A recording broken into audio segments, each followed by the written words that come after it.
It's time to get some business news now on the programme, and for that I'm joined in the studio by Yuka Roya. Hello, Yuka. Hello, Nadia. You're going to be starting us off then with some latest developments in that ongoing battle over journalism and digital giant in Australia. Well, that's right. Seven West Media in Australia has become the largest news media company in the country to clinch a commercial deal with Google. Now, the announcement comes just as the nation's parliament is set to start debating landmark laws that would force digital giants like Google and Facebook to pay for news contents that their platforms link to.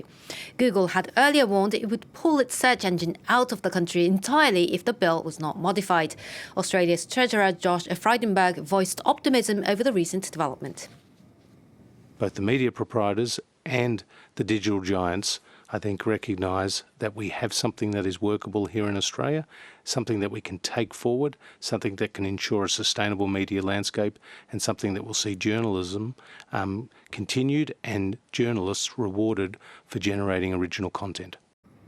Now, in other business news, Yuka, Japan's economy has shrunk over a full year for the first time in more than a decade. That's right. Japan's GDP shrunk 4.8% in 2020. It's the first annual contraction the country has seen since the 2009 financial crisis.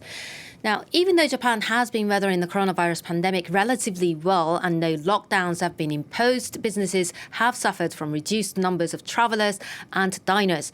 But while Japan's GDP shrunk for the full year, recovery in the second half of the year has been better than expected, with 12% growth in the October to December period over the previous quarter.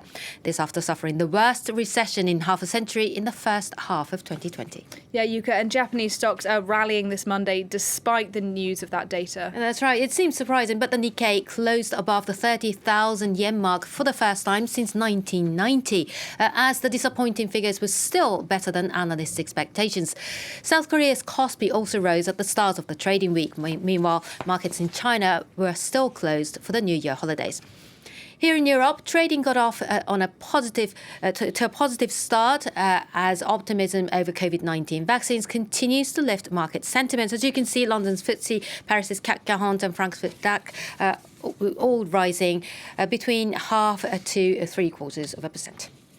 Now, Yuka, the coronavirus pandemic has disrupted the travel sector across the world, and taxi drivers have been pretty hard hit. Now, in New York, the iconic yellow cabs there are in pretty dire straits. Tell us more. Well, that's right. With the tourism industry at a standstill and many locals staying at home, taxi drivers have been pushed to the brink. They're now staging protests, regularly calling on the government for more aid. Yinka Oyetade reports. What do you want? What do you want? Instead of picking up potential clients around New York City, yellow cab drivers now regularly block traffic, demanding government aid. The pandemic is threatening their very existence. Drivers have seen their income plummet since the start of the crisis. My earnings are actually down about 80%. I went from making maybe $1,000 a week to making maybe $200 or $300 a week. The cabs had already been struggling to compete with ride-hailing rivals Uber and Lyft. Their rise had drastically dented the income of traditional taxis. But the crisis has made the economic pain of yellow cab drivers even worse, especially for those who have medallions, a city permit that is required to own and operate a cab.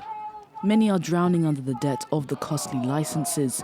In 2014, its price reached a high of $1 million, though it has dropped since then. Richard's brother was struggling to pay back his debt. 2 years ago, he felt he had no way out. I lost my brother. I'm heartbreaking. Taxi driver and the owner driver. We are hopeless. Nobody help us. The Taxi Workers Alliance says that out of the 13,000 cabs that are licensed, less than half are running at the moment. The union is determined to sustain its call on the government to erase drivers' debts. New York's Mayor Bill de Blasio has promised to help the industry if the city is bailed out by the federal government. Well, the airline industry is also struggling because of the pandemic. Dubai Airport has seen passenger volumes drop significantly. Yuka, tell us more. Well, it's the Middle East's busiest hub, but in 2020, passenger numbers at Dubai Airport dropped 70% compared to the previous year, to just under 26 million. And most of those passengers were from the first few months of the year before the pandemic struck. The airport's chief executive warned on Monday that he was bracing for another tough year ahead. Dubai was the world's fourth busiest airport in 2019 and is a major source of income for the city. All right, Yuka Roya with the business update. Thank you very much indeed for that. And it's